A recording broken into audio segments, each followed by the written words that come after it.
Did you know the sun actually has a sound and it's extremely loud?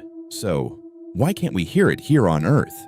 Yes, you heard that right. The sun produces sound because its surface is extremely hot and constantly boiling and churning. This creates powerful pressure waves and vibrations. Think of it like water boiling in a pot, but on a massive star-sized scale. But if it's making sound, why don't we hear it? There are two main reasons. First, the sound of the sun is at very low frequencies, so low that human ears can't detect it. Second, space is a vacuum. That means there are no air molecules to carry sound waves, so the sound can't travel from the sun to Earth. But thanks to technology, scientists have converted these vibrations to audible sound that human ears can hear. And here's something crazy. If sound could travel through space, it would take about 14 years to reach Earth from the sun.